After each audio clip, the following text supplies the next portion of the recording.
Hello and welcome to today's webinar from Fieldfisher. We're very happy that you've joined us today. Today we're talking about an extremely important topic, and that's children's data. It's also a topic that's generating a lot of interest at the moment. We've seen some developments coming out of Europe on this subject, and we're seeing a lot of media attention around children and online safety at the moment, and privacy obviously plays a very important role in that. So we're hoping to have an interesting discussion over the next 45 to 50 minutes or so. And this is really going to be interesting if perhaps you're offering a platform or a service for children, or an app or a game that's designed for children. Perhaps you're an edtech provider, or you are related to connected toys and devices. But really, if you have a service that's provided for children, or you simply have child users and you're processing children's data, this is going to be hopefully an interesting discussion for you. Just some housekeeping points. We are hoping to take questions at the end of the session, so if anything pops up during the discussion that you think we haven't covered, please feel free to drop a question into the chat box, and we'll try to take a look at those at the end of the session. Also, as with all of the Fieldfisher webinars, this is being recorded, and we'll be posting the recording to our YouTube channel afterwards. So if there's anything you miss or you want to rewatch, you can always go to our YouTube channel later and watch the recording. If you simply Google Fieldfisher Silicon Valley YouTube, if you just Google that, then you should be able to find our channel and watch both the recording for this webinar and also catch up on some of our other webinars in the past. But I should probably make some introductions. So my name is Richard Lorne. I'm a senior associate in the Silicon Valley team here at Fieldfisher. And today I'm joined by a bit of an international cohort. So we have Lorna Cropper, who's a director in our London team. And not only is Lorna a fabulous colleague, but dare I say it, she's also our resident expert on children's data. Lorna, we're very happy to have you with us today. Thank you, Richard. And we're also joined by Anna Gasso, who is another senior associate in our Silicon Valley team.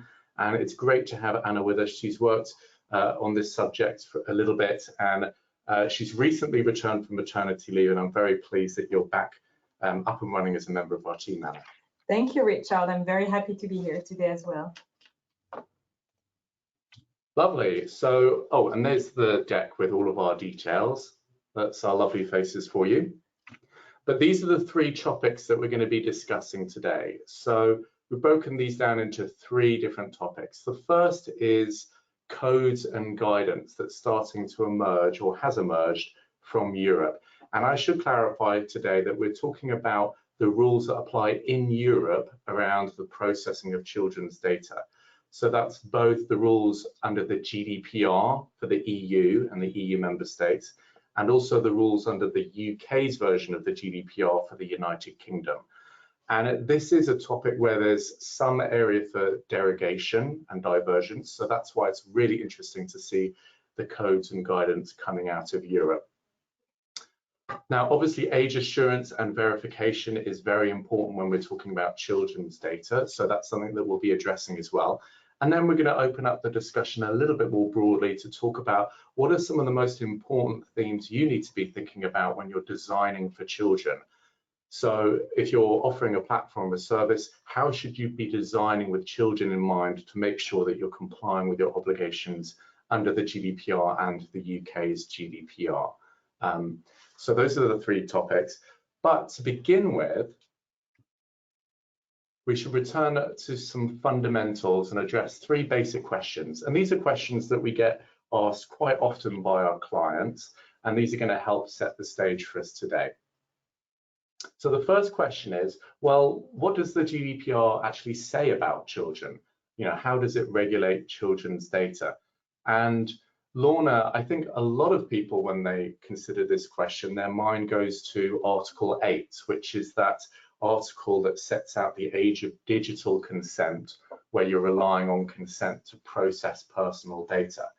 But actually, the GDPR goes a lot further than that, and it's broader, isn't it? Yes, and I think just to confirm there about the Article 8, on the consent, that's where the lawful basis is consent for processing the data. So it's that digital consent is just the one specific area where children are mentioned. And as you were mentioning with the derogation, so for example, it sets the age for 16, but member states, including the UK at the time, could lower that to 13. So what you have, for example, is the UK with a age of 13, Ireland with 16, France with 15. So just marking out some of the differences there for when considering when it's Article 8 being used for consent by information society services. So whilst that is specifically defined in Europe, generally any online service provider is caught up within that ISS definition. But going back to the recitals, which do give some further information about the actual articles, at recital 38, not to be specific about the numbers necessarily, but it does specifically say children merit specific protection. And then what we do see in the recitals is how the references are setting the scene, distinguishing the fact that children do need additional protection, and specifically for the purposes of marketing or creating personality or user profiles, and particularly when a service is offered directly to a child. And as you were mentioning in the introduction, how transparency is very important. Again, in the recitals 58, at this occasion, it says how the language used to explain information and to communicate with children should be clear and plain so that a child understands it. Yeah. So that's where they're the specifics where children are referenced in the GDPR. Yeah, Laura, you've mentioned a few of the recitals. There are a number of places where the GDPR mentions children, but I think what's really important from that is that the GDPR not only says that children merit specific protection, but therefore there's this higher standard of protection that should be applied if you're processing children's data. And the fact that children are kind of woven in through the text of the GDPR really indicates that, you know, Europe considers children's data to be an important area and it merits, you know, this particular kind of focus. So we do have Article 8, but that's fairly limited in scope. It's just where you're offering information society services. It's just where you're relying on consent as your lawful basis. And then it applies, you know, those specific rules around, well, if you're relying on consent, you have to be getting consent from a child's parent or legal guardian if the child is under 16. But, you know, it's more limited, whereas there is this broader focus on children under the GDPR.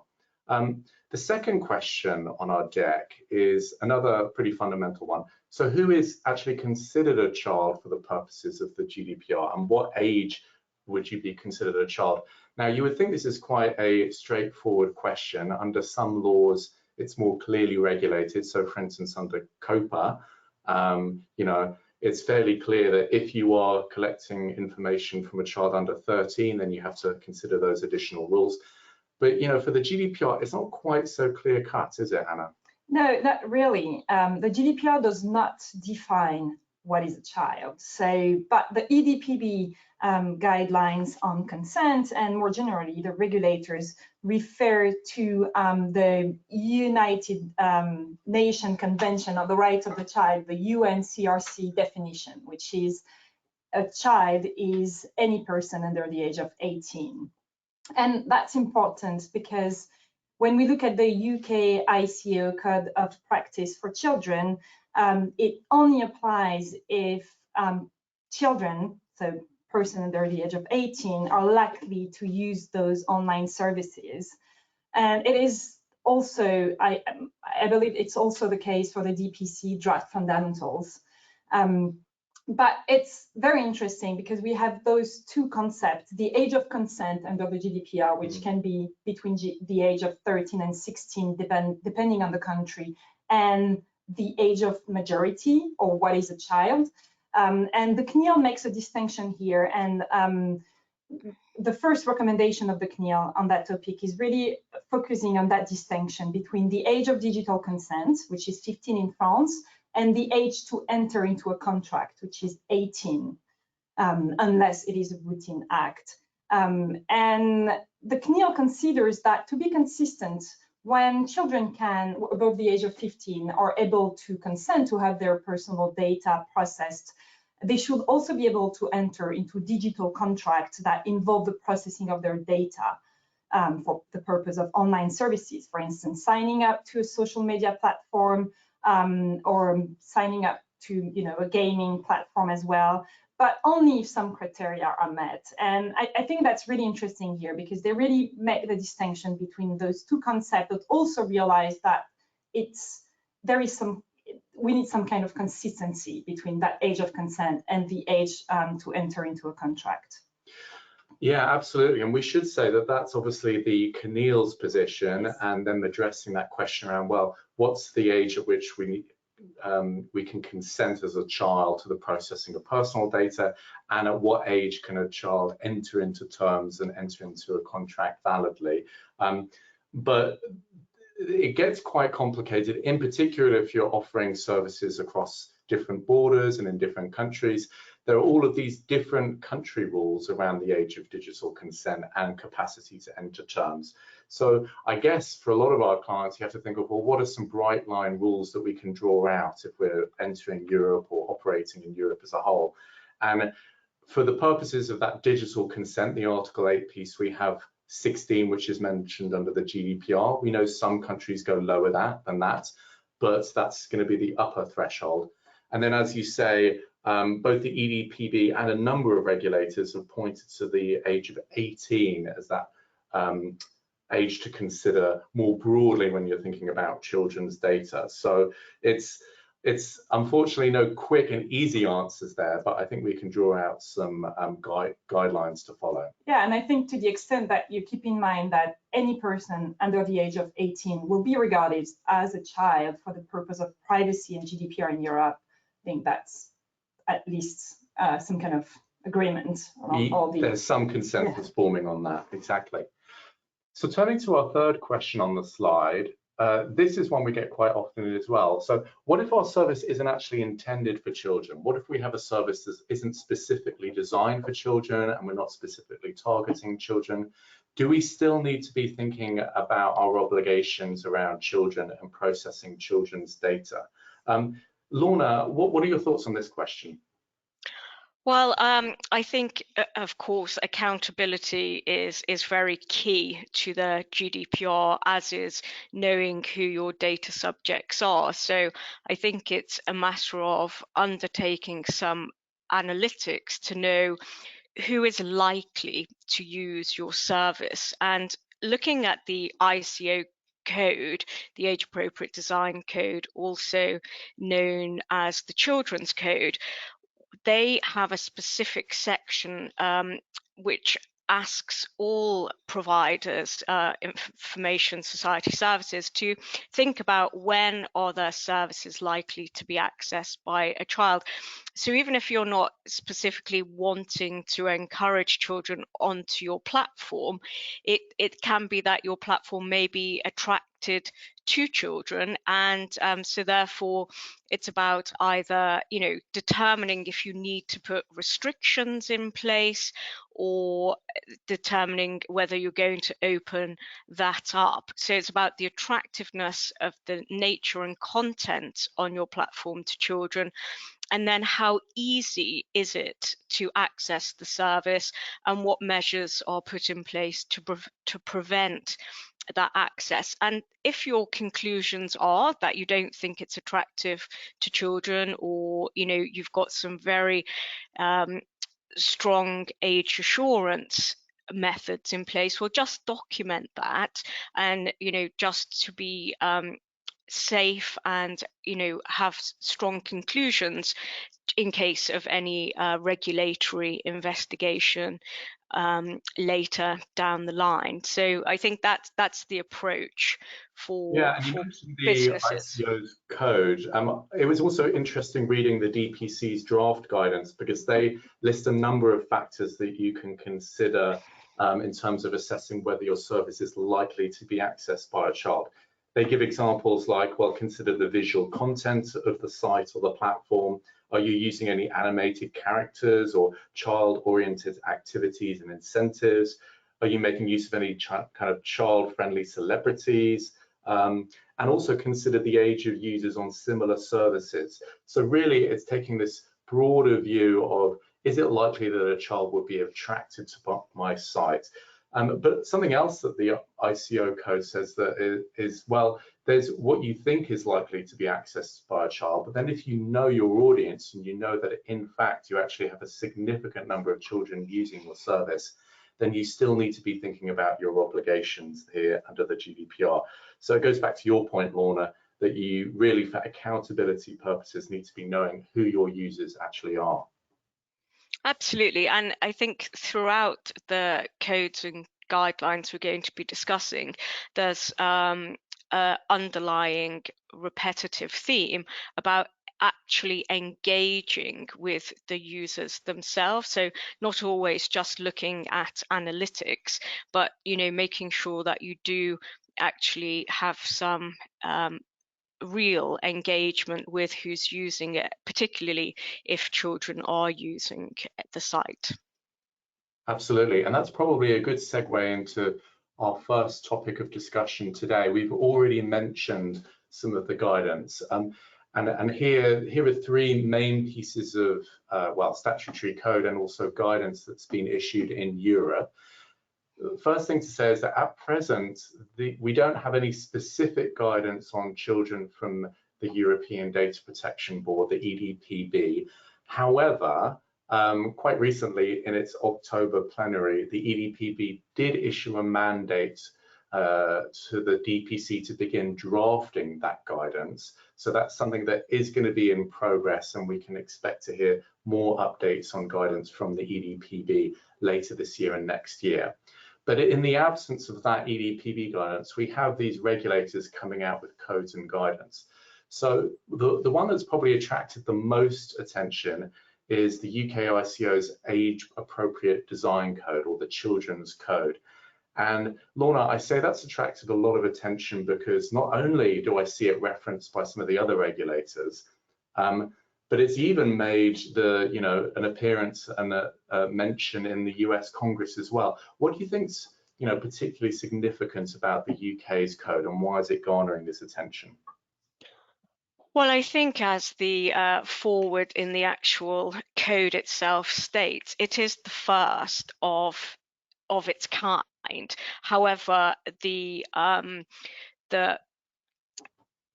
integration of technology into children's lives, children today are digital natives and are growing up, probably some children are actually able to use a smartphone before they can walk. And you do see, I'm sure it's the same in California, it's certainly in London, you see children in a pushchair, interacting with a mobile phone. They may just be watching or playing a game, but they're certainly definitely interacting with a device. Yes, so I definitely. think there's in fact, actually, Lorna, I was going to say, I read that over 50% of children have a smartphone or a tablet by the time they are 11. That's the current statistic. So you're absolutely right. You're going to see children, and that's a child having its own device. Of course, children younger than that would, there'll be multiple devices in the home. So I think it's the prevalent nature of technology today. It's widely acknowledged there are so many benefits to technology. I think the reason this code and children are becoming such a priority is due to the fact of how influential it can be. And just, there are bad actors, as there is in the offline world, in the online world as well. And I think there's also, running in parallel to this, both in the UK and the EU. I appreciate you've been out of the UK for some time now, Richard, but we and I like the way you still refer to the UK as part of Europe, but sadly there's very much a distinction these days. So the UK and Europe. But there's the online safety in the UK, and similarly there's the Digital Services Act and others in Europe to protect both the content and the data that children are seeing. So I think that's what's making this more of a hot topic is just due to the prevalence. And then of course we went into a pandemic, and so online services have never been used so much, but this work was already happening before then, but I think it's been exacerbated due to how much children are interacting with digital. And I think it's about trying to get the balance as opposed to prohibiting the use of technology, and I think just for well-being of children, hence things like nudge techniques, positive nudge techniques to suggest to take a break, because I don't know about you, but sometimes one can get a little caught up surfing the net, and the next thing you know a few hours have passed. Yeah, absolutely. I think also it's important to point out that this is called a code, and it is a statutory code, which means that it's legally binding, and it came out in September. And that's different from some of the other guidance that's coming out, which isn't necessarily legally binding in nature, but it's more guidance that regulators have put out to help companies address their obligations under the GDPR. It's also quite comprehensive as well. It's a long and it's a quite interesting read too. So it's kind of setting a bit of a benchmark, I think, for other regulators to look at in terms of this space. Yes, but yes. It's not alone. Anna, we also have these recommendations that have been published by the French CNIL. Can you tell us a little bit about those? Yeah, of course. So we have about 8 recommendations that have been adopted and published in June this year. You'll be happy to know that they are in English, translated in English, so you don't have to be fluent in French to read them. And usually when the CNIL translates its guidance or its recommendation in English, it means that it's important. So even though those recommendations are not binding, there is simply guidance, they are important. They follow a public consultation, a survey, and several workshops around the digital rights of minors. It's very high level, much shorter than the ICO code or the Irish DPC draft fundamentals. But I think it's just the first step, meaning that the CNIL has announced or indicated that they will publish a second set of recommendations in the future. Once they deepen their understanding of the involved legal issues. They will also publish some content around design and UX. They have a separate website that is dedicated to design, which is a data and design platform, very useful, and they will publish some content regarding design there. But they're really focusing around 3 major issues, which is the first one is acknowledging that children needs to be independent. And they need to exercise their rights, but we still need to protect them. The second issue is what they're really focusing on is asserting the parents' or educators' role in protecting and accompanying children while still protecting their right to privacy. And finally, they also focusing on the role of online services provider and how they need to understand their greater responsibility regarding the processing of children's data so that they can offer online services that are appropriate and that respect children's privacy rights. Yeah, actually, it's interesting you mentioned that, because that's a theme that's coming out of all of these guidance, which is a focus on the various stakeholders involved. And for instance, recognizing the role of parents in terms of the child's use of online services and protecting children's privacy, and also the role that platforms or services have in interacting with the stakeholders. So thinking about children, but also thinking about parents when you're designing a platform, and what tools and what information can you be providing to parents to help them protect their children while they're using digital services. The third guidance that we've got on our list, the other important one to think about, is the Irish DPC's fundamentals. Now, currently they're just in draft form. They were published actually at the end of last year, and they've been open for public consultation. And there's some similarities between the DPC's fundamentals and the ICO's code. It's quite comprehensive, and they cover 14 fundamentals and also some practical recommendations. But really, a lot of the themes and points that they draw out are quite similar, and there's a lot of duplication with what the other regulators are saying.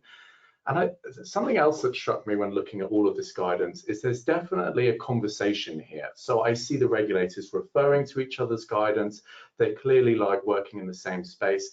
And I think it's fair to say that this is something where we're starting to see cooperation and a little bit of kind of cross-country thinking.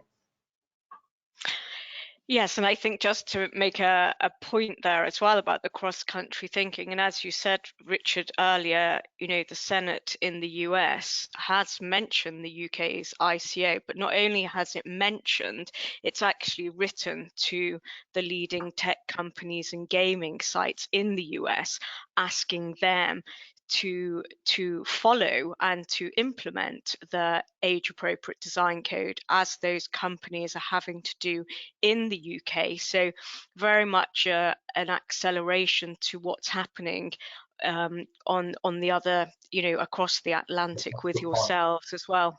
Yeah, well, I know, yeah. We saw this originally with the GDPR, didn't we, with the extraterritorial effect and the fact that that's setting a gold standard around the world in terms of privacy. And maybe we're seeing another theme here just around children's data, and some of this guidance from Europe also starting to set a bit of gold standard and benchmarking too. So one component of children's data that's obviously very fundamental and has to always be considered is age verification and assurance. And this is something that all of the regulators discuss in their guidance, so it's something that we should probably address. The first thing to say here is that age verification and assurance there are two dual purposes for that. One is that where you're seeking to rely on consent, and therefore you need to understand if the user is actually at the age of digital consent, being 16 under the GDPR, or if they're under that age, if you need to get consent from the child's parent or legal guardian.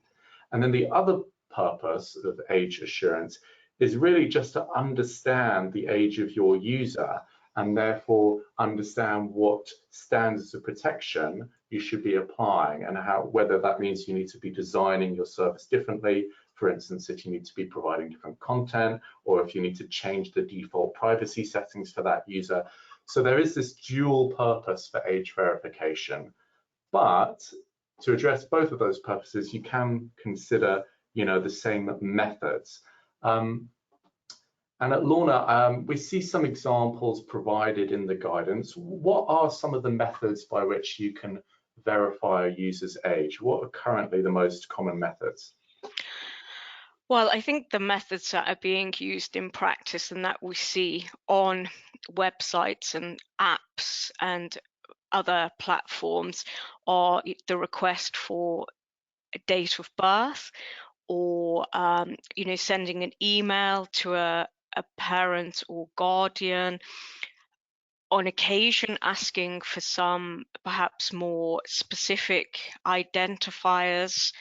And they're basically the main ones. But as we, over the last certainly 12, 24 months, there's been a lot of activity in the market, and it's it's difficult to then be using, for example, just a date of birth where a child is actually asked just to put in their date of birth, because whilst you know, it can be quite easy perhaps for a child to maybe want to be a bit older to use a certain platform.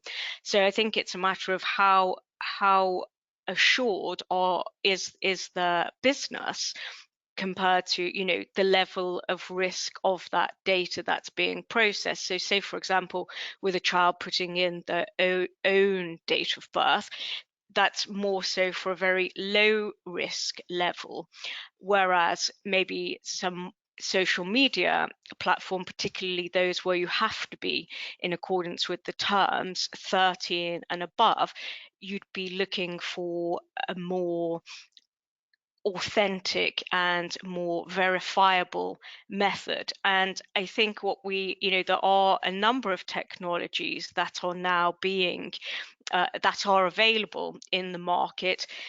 And because there are so many emerging, there is actually a bill going through Parliament here in the UK at the moment about what those standards should actually look at, like what does good look like for the age verification system.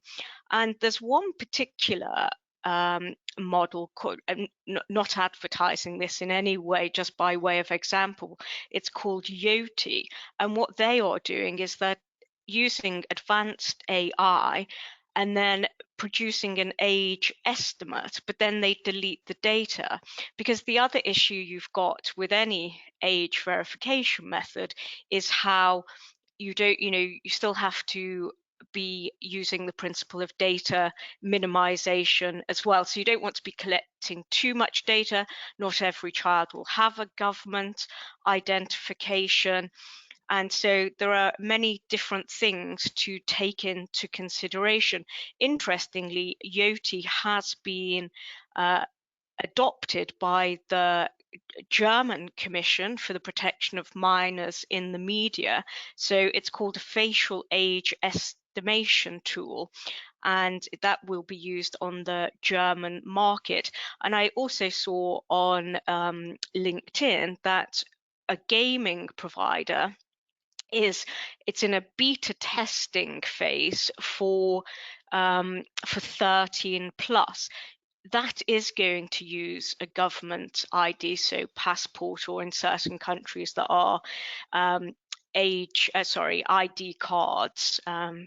And so that will be used. However, that actual data will be pseudonymized. So it's about how can you collect data, not keep the data, but then use it to age verify as well. But so I think with the fusion of different technologies and certainly encryption as well, and AI and the advancements here, we will be seeing many models on the market, and are seeing too. So for example, as well, in the UK, there's I heard you say ed tech at the beginning, and we know we've got med tech, but now there's safety tech as well in the UK, which is supporting all these different age verification processes.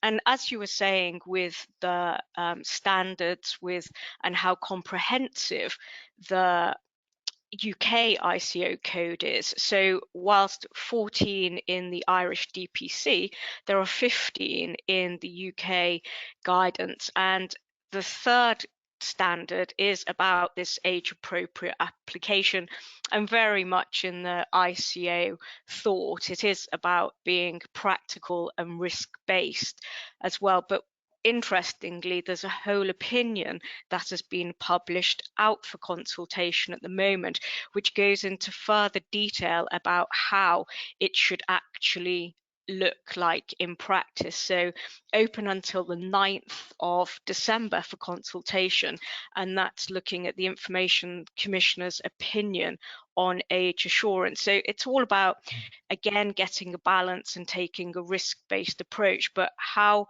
certain do you need to be for the level of data that you're processing to ensure that the child is the age that your system or you think. And not only is it about, like, you know, over 13, over 18, the UK has broken down the age of children into 5 groups, so 0 to 5, 6 to 9, 10 to 12, 13 to 15, and 16 to 17.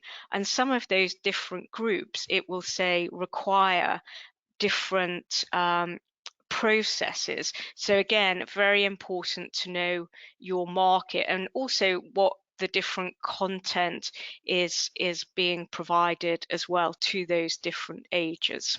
Yeah, absolutely. And I think what's clear is that there isn't a one-size-fits-all approach that can be adopted when it comes to age verification. As you say, you know, you can be prepared to take a risk-based approach. It will depend on the type of the service, the risks involved, and factors like that.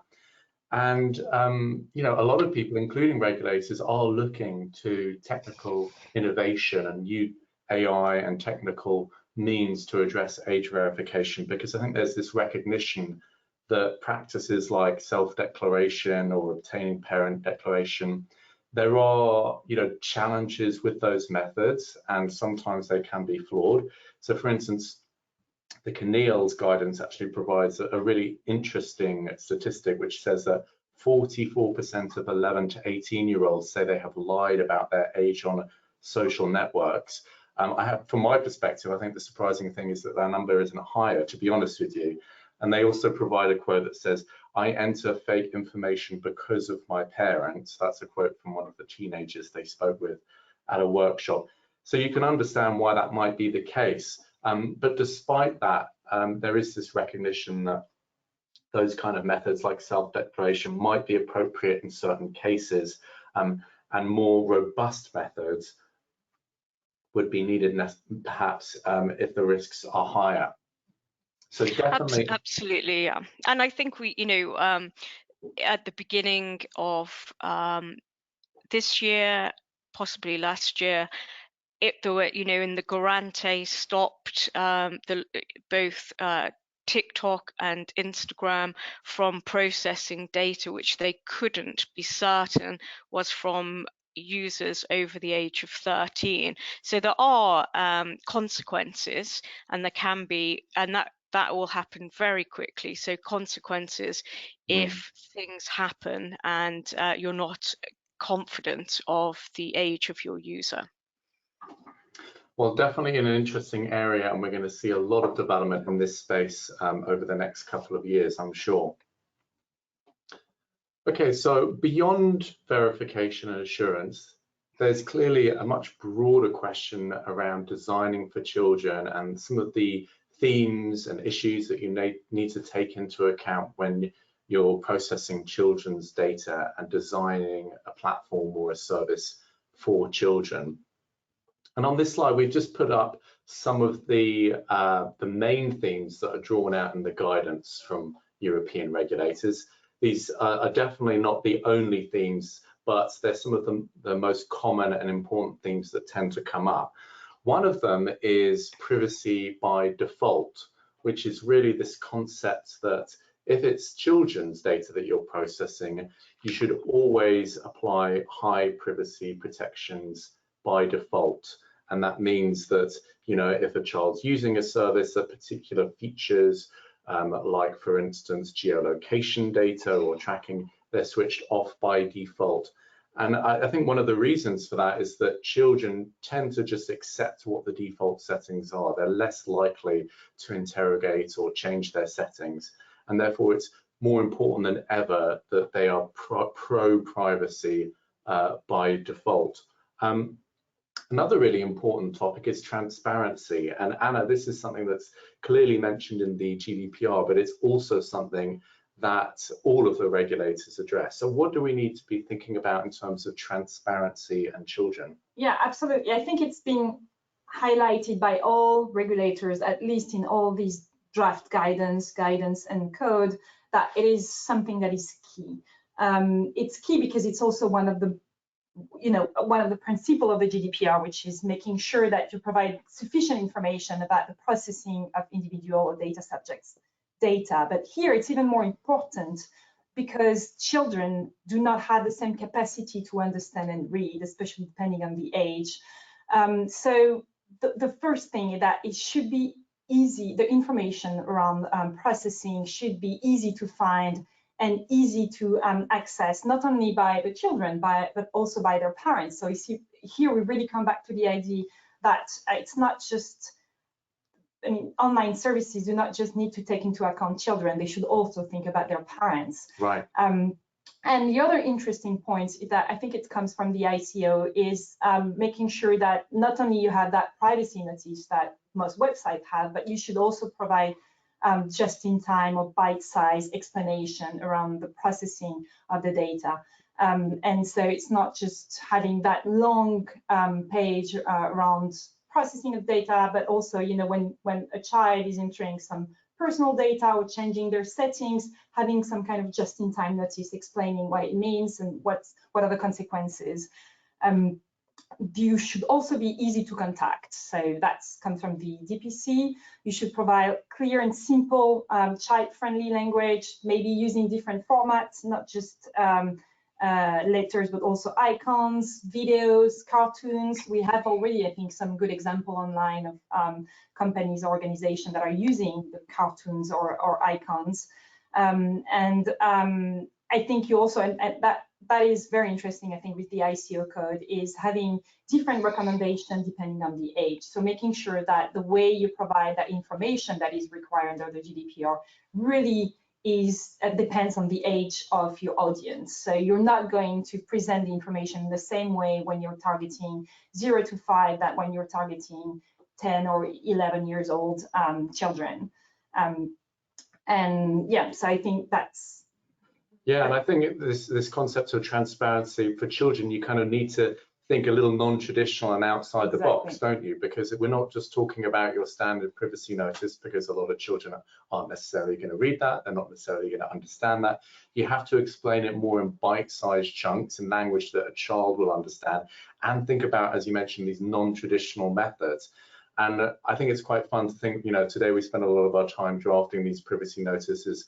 Who knows, maybe we should be more involved in drawing cartoons or creating video content. Maybe that could be part of our job as well, Anna. I think it's true, and it's not, I mean, I think it's not just for children, actually. I think the way we present privacy notice at the moment is not always relevant or helpful. And so I think it's really interesting that the regulators will not be satisfied with just a privacy notice when it comes to children. And that's the clear message here, I think. Absolutely.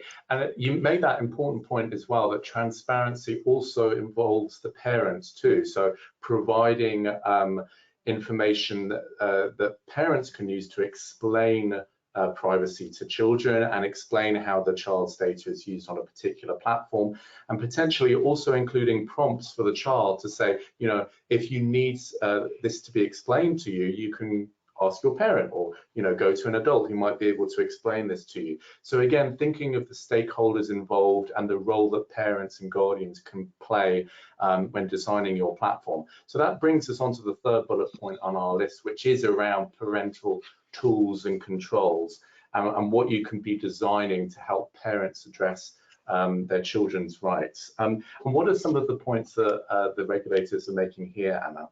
Well, the CNIL simply says that there are many initiatives that are emerging in this space, and the CNIL gives a few examples. But the main issue here is that parental controls are not widely used in France. I think about 57% of parents that have been asked says that they do not use those parental controls. And I think here there is again this idea of balance between protecting children and also protecting their independence and their right to privacy, because the CNIL say some parental controls are very helpful. They help parents protect their children, but they might ask for too much information, too much personal data, or they can be, you know, they can also become some kind of intrusive features that are similar to surveillance tools. And these will be counterproductive because they will undermine the trust between parents and children. And that's, you know, when you were saying that children are lying about their age online and they do so because of their parents, that's, I think, something that is really important for the CNIL, is making sure that we continue to protect the relationship between the trust between parents and children.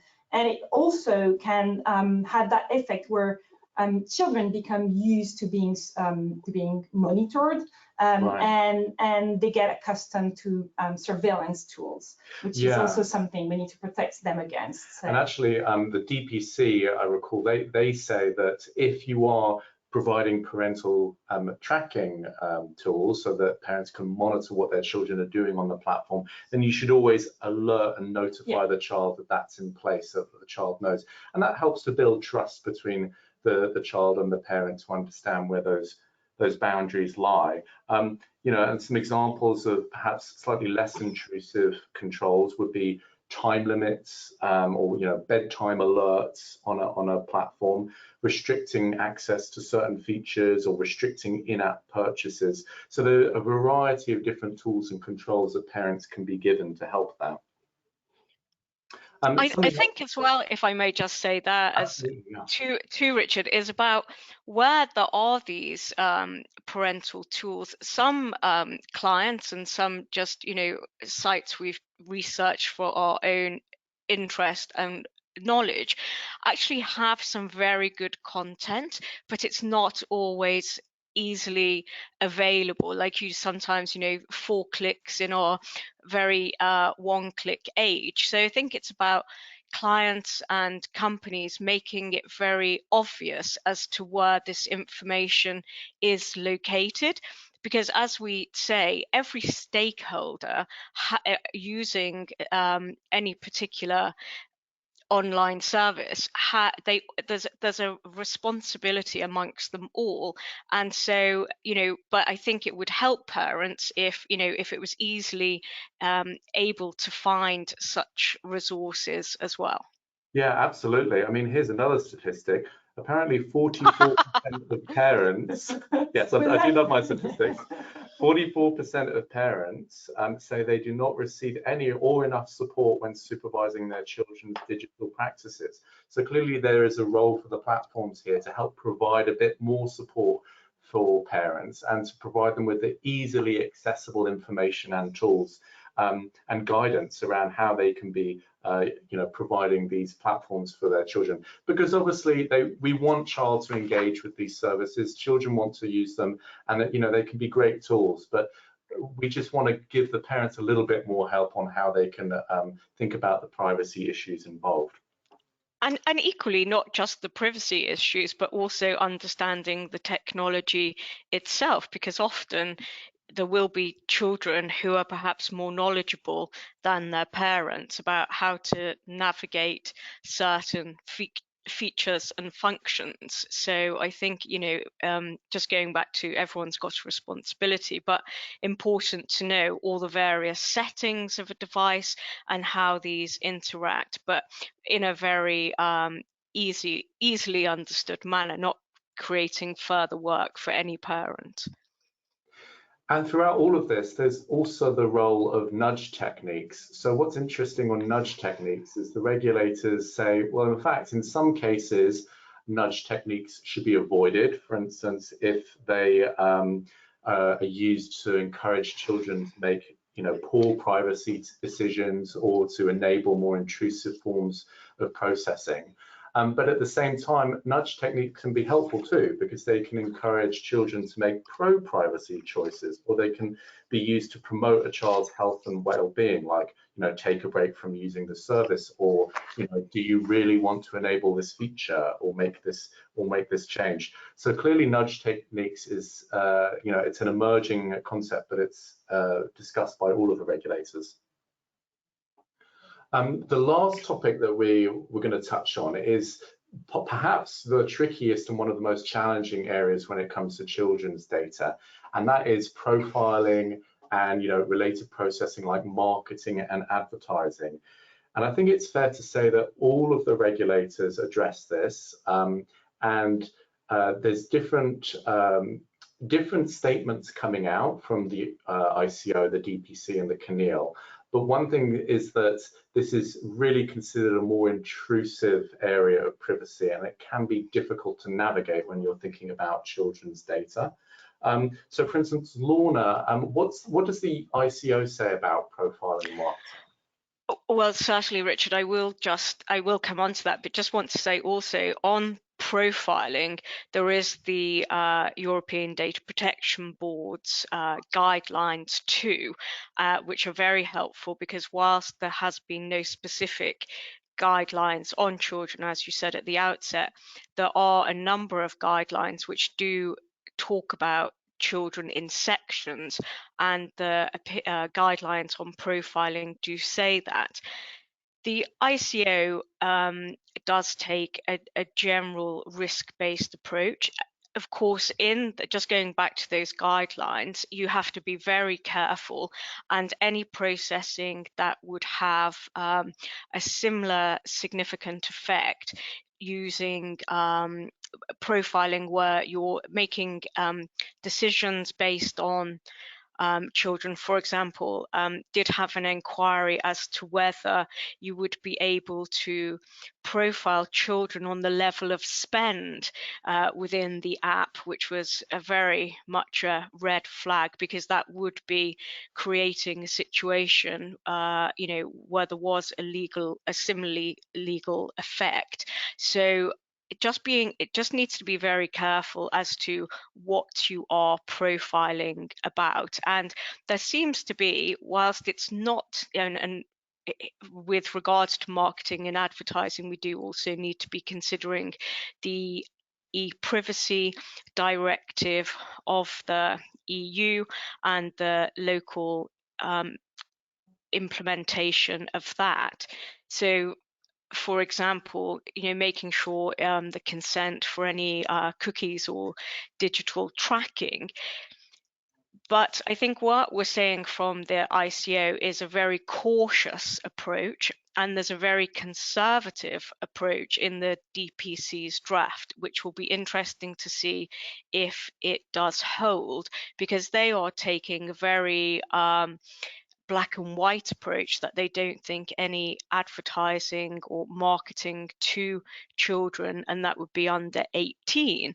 And so that is very much what the DPC's draft opinion, whereas with the ICO, yes, you can do it, but there are some very narrow parameters, and very much you would need to undertake, your DPIA and look at your mitigation and what risks you may be exposing children to where you are profiling them, and what exactly are you profiling them for. So it becomes quite complex, as you say, and also you're looking at many different types of not just privacy law, but you also need to look at the local advertising standards. So say, for example, the ICO references out to our local UK advertising standard body. So, for example, if you were to be using any ad tech, you need to ensure that those adverts are appropriate to children as well. So there's many things to consider.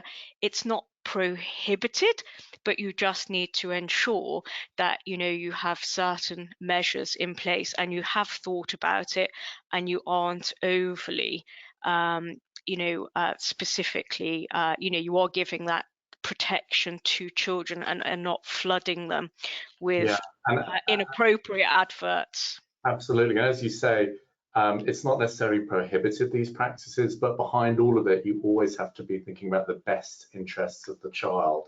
And I think, Anna, what some of the guidance says that if there's any kind of negative impact for the child in what you're doing, then it's very difficult to justify that. Yeah, exactly. I think, usually when you rely on your legitimate interest, you must balance your interest against the fundamental rights of the data subject. In that case, there is no balance. If there is any negative effect to the well-being or the interest of the child, then you do not have a legitimate interest. Yeah, you really have to show that there's a compelling interest there. Exactly. And that there's no negative impact. So that's clearly an entire topic in itself that we could discuss, perhaps for another time. I'm just seeing we have one question popping up. I'm glad to see that we do have a question, so thanks for putting that in. Any insights to offer on DPIs in relation to children's data? Oh, that's a fantastic question, actually. So data protection impact assessments. One thing to mention there is that, you know, where this requirement comes from under the GDPR to conduct a DPIA, most regulators have said that you'll need to conduct a DPIA if you're processing children's data, and that's because they're considered vulnerable data subjects. And then in terms of the specific considerations you need to take into account, Lorna, the ICO has actually published a specific DPIA that you can use. It has, yes. So it's taken its original template for DPIAs, and we have the hyperlinks on another slide at the end of the deck to all the main resources we've mentioned. And at Annex D of the code, there is a DPIA there.